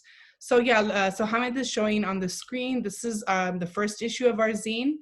I did put the link in the chat as well, and it shout out also to Baby Anarchists and Palestinian Youth Movement for collaborating on this, and a lot of folks as well. And so so he's just kind of scrolling down, but again, the link is there if you want to take your time and read it. There are printable versions. So that's actually something I just kind of thought about, like seeing who we could reach out to with some resources to do some more printing. I know we have printed this out and been giving it to folks in different communities, you know, with LA Can and Skid Row, and in other spaces as well. So, so yeah, if you go there, there is a print and an online version of that. So there you could see the resources as well, and you can keep going down. And so, so in addition to a lot of the calls for support that folks have mentioned, and calls to action, this is another piece. So for the second issue, because this is going to be an ongoing series, we know that knowledge exchange is continuous, and we know there's always more to grow on, to share. So the second issue, we're going to be focusing on gender and sexuality and youth. And I don't know if I'm missing another theme, but yeah, those are the main things we're going to be looking at. And so if we have folks working on it, so you have two options. You can be a part of the creation of the content, or if you just have an idea, you can email it to stoplapdspying@gmail.com. I'll put that email in the chat. So if you have any ideas around what needs to be lifted for this next issue, any questions, what you want or need to be lifted, please do let us know. That this was a very collaborative community-based effort, so really open to hearing what folks want to see and need to see. And yeah, I guess also on that regard, I don't know if anyone has anything to add about the zine, but also wanted to open it back up. If Ezak or Anthony or anybody else has a call for support that is needed right now, wanted to maybe close with that as too.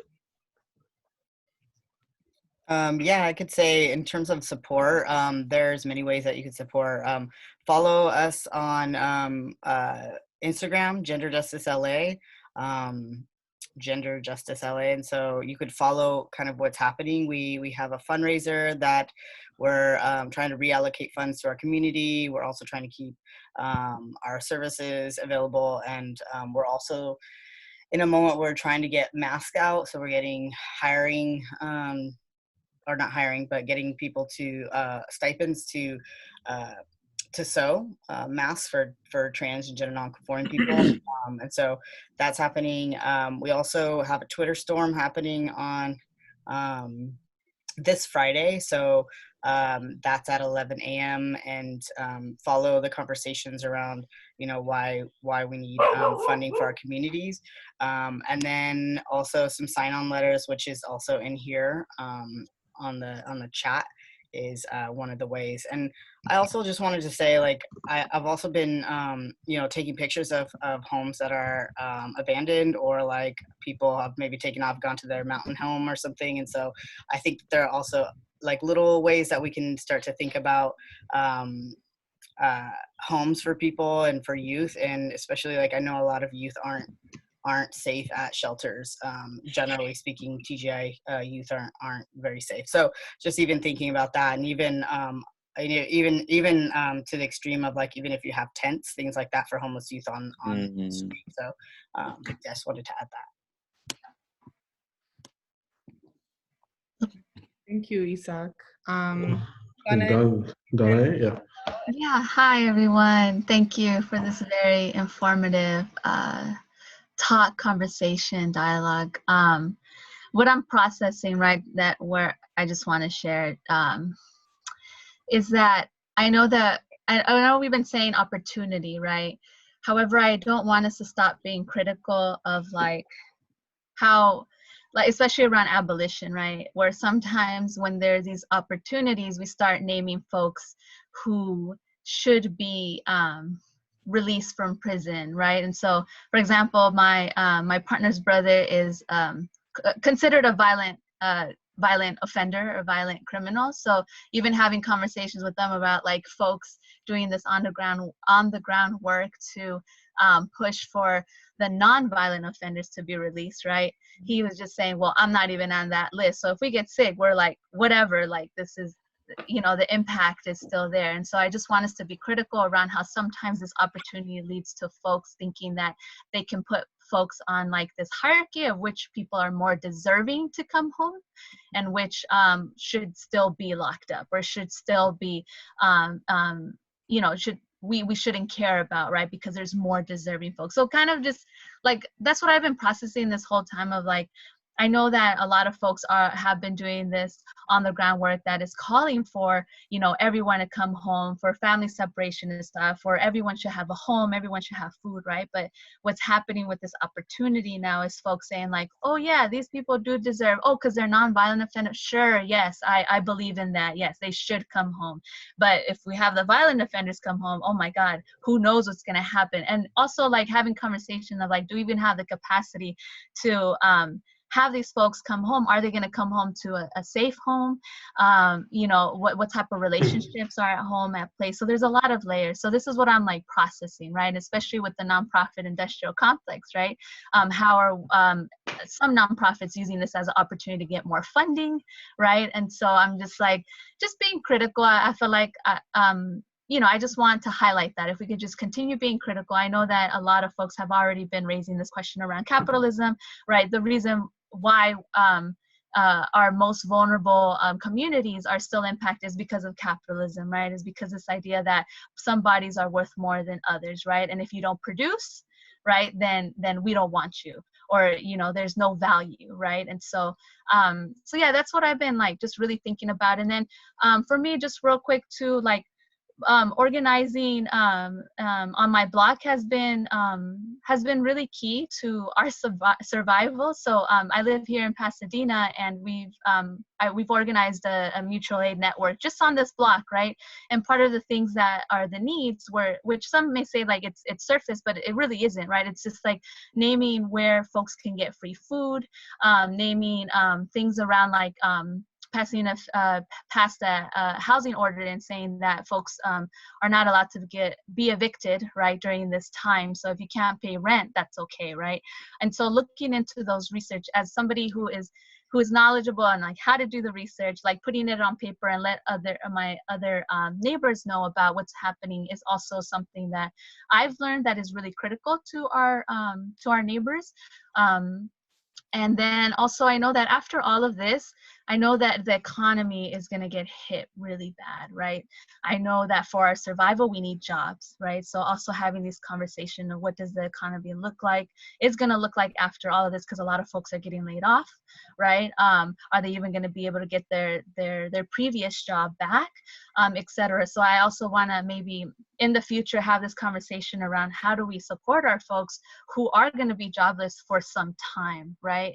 Because of the capitalistic society that we live under, it's unsustainable, right? So yeah, so I just want to share that much. Thank you again to the panelists. Thank you again to everybody here. Much love. Thank you. Mm-hmm. Thank you, Dana. Yeah, I think that could be definitely something we should be doing a webinar on at some point. I think connecting it to that as well, right? And so, yeah, I think that brings up a lot around the economy and during and post COVID. So yeah, thank you for sharing that. It's good to see you too. And so, and then I see also on here, I know we want to wrap up by 8. So yeah, I see some other ideas coming out around asset mapping, and then compiling also the different vacant homes. So I guess that's something to kind of explore and see where folks go, or if people already know if that's happening and feel comfortable and want to share, that's something that maybe you could send to us, and we can definitely include it. Oh, okay, that's right, Ezak. I do remember you had mentioned that you've been taking pictures. Okay, cool. Yeah, Ezak, if we can always check in afterwards too, but about what that could look like, maybe including that in the zine or not. So yeah, maybe that could be a conversation to have. So I don't see any other hand. There's Hamid or Shakir, there's no hands up then? Because I can't really see on mine. Okay. No, so we just need maybe a minute or so to close up. So if nobody else. I'm gonna unmute Stevie. Oh, okay. Yes. Steve, you might have to unmute on your side. Oh, hi everyone. I know you only have like 4 or 5 minutes. So I want to thank all of you for your knowledge and all your words and wisdom. I've learned so much in the last 2 hours. I've been sitting here grading. But I teach at Cal State Northridge in the Chicano Studies Department.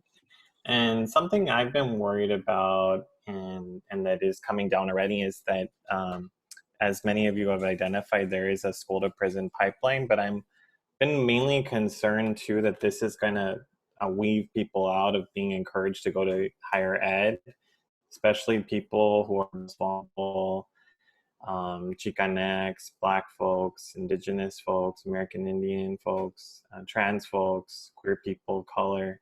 So I'm just wondering also is that as we're also thinking about, who's going to get discouraged from going to college right now, if we can address too in the room, because this is our education, as we know, is our survival. And it's been a major tactic that we have been able to survive. So if I can provide any guidance, if people need anything, or if they need our department, we've been wanting to know how we can support the community as much as possible, and just keep on with the struggle. I know that many of us are wondering what's going to happen to our young people right now. They're the most vulnerable. I never bought the idea that the most vulnerable 65-year-old white people who stay at home. So especially when some of our communities don't even live that long. So I wanted to just put that out there, that if you have any resources, or if you know of anything that might hurt students, it's very helpful. So thank you. Mm-hmm. Thank you, Stevie. And yeah, if feel free if you want to put maybe your contact in the chat as well, so folks can connect to you. And yeah, and feel free to reach out too if you want to be part of creating some of these resources and that folks are coming up with. So I wanted to go ahead and I know Hamid, you were going to close us up. And so yeah, so I don't know, Ezak or Anthony, was there any kind of last things you all wanted to share? I know Ezak, I think you shared, but yeah, feel free to again. Or Anthony's computer might have died actually. Yeah, I think that's what Anthony said. Send that message. Yeah. There's a comment from Farzana. What a beautiful experience listening to what and how the youth want to handle the challenges. 3 cheers for such great information. I want my grandchildren, the young people need to be introduced to such forums. I will definitely pull them in. Thank you, Farzana. So, and Nadia, we are able to save these contact informations, Stevie Ruiz and LBC Black Lives Matter? Yeah, I'm just, I guess, a quick technical question. Once you close this, will that chat still be available? I don't think so. So maybe if there's a way to copy and paste them somewhere, that'd be good. know what I can do? Let me see. Does that? Or you can download the chat. Okay, that's what Jade said. Oh, okay. Oh, cool. If you hit more on the side of the chat box, you can save it and it'll save in the desktop. Okay. Oh. Somebody, where is that? Sorry, Jade. Oh, is it the arrow? Mm-hmm. Right before the type. Oh. For you to type in. I'm like, I don't see it. I can save it, but it's right in the chat, like pop up. Dot. More. You can save chat there. Oh, there it is. Okay. No, but it doesn't say download or save. No, if I'm trying to paste it. There we go. The other option I can do while you're closing, Hamid, is I can just like take a picture of just the chat. I won't like take a picture of like folks' names. Okay. And then, yeah, because it didn't copy and paste. So if somebody's able to figure out how to download it, great. And if not, Jade saved it. So that's what Jade said. Oh. Okay. Oh yeah, cool. Thank you. Nice, Jade. Thanks, Jade. So yeah, I just wanted to first of all thank everybody and wanted to just also let folks know that next Tuesday, the 21st, is going to be our next webinar, which will be a very critical webinar, just like all of them, on this whole developing landscape of contact tracing. And this landscape of how the roadmap to recovery is being placed out, the whole landscape of how discussions are taking place to get people sort of reintegrated into normalcy. So what that would look like, what kind of surveillance apparatus is going to be launched, how are they talking about contact tracing? Right now, there's several think tanks that have been in the mix. Johns Hopkins University, American Enterprise Institute, and various other folks are putting out these roadmaps. So we'll be looking, which is calling for like things like syndromic surveillance, serological surveillance. So this basically means now the notion of hygiene has been lifted. So that contact tracers will be hired. They're talking about bringing on 100,000 people at $17 an hour to follow the Wuhan model of contact tracing, meaning that there are going to be a whole bunch of snitches in the community as well. So this is coming. This is happening, folks, and this is something that we have to really be aware of and be knowing our fight. So next Tuesday at 6 o'clock on the 21st, we will have Vita Amani, who is a professor and epidemiologist at Charles Drew, but also is a co-chair of the UCLA COVID Task Force on Race and Equity. We'll also have Jamie Garcia from the coalition will be speaking about from a clinical point of view, and also hopefully we'll get Pete White to be a part of this conversation to talk about how it is impacting the unhoused community, and particularly now in Skid Row. I think one of the biggest challenges right now from this physical distancing is that we see signs of starvation setting in because food supplies have gone down, particularly in Skid Row, given the food desert already, and given, and of course, Chela has spoken about that already quite a bit. So I think it's really crucial that we understand and we learn from this landscape. We're going to be talking about the history of these things. We're going to be talking about what the current narrative is being built. What does contact tracing mean, and what does it mean to each one of us? And what is our community response, and what does our defense look like? So keep an eye out. As soon as this is done, we close up, and then this is going to be uploaded onto YouTube, and we will post it on the website as well. So thank you again. Shakir, do you have any comments, any closing comments? No, yeah, just good seeing everyone. Thanks for joining. Thank you. And we've been monitoring the police as well, monitoring what their actions are. Tomorrow we're filing a large public records request with the LAPD in partnership with the National Lawyers Guild to find out that since March 1, since the declaration of the pandemic, what has been their operation and how what they're doing. So stay tuned, and thank you again very much, and be safe and be healthy, and we look forward to seeing you all next Tuesday, if not before. So thank you. Have a good night. Thanks. Bye, everyone. Thank you. Take care. Bye, Bye. everyone. Thank you. Good night, everybody. Thank you, guys. Good night. Everyone.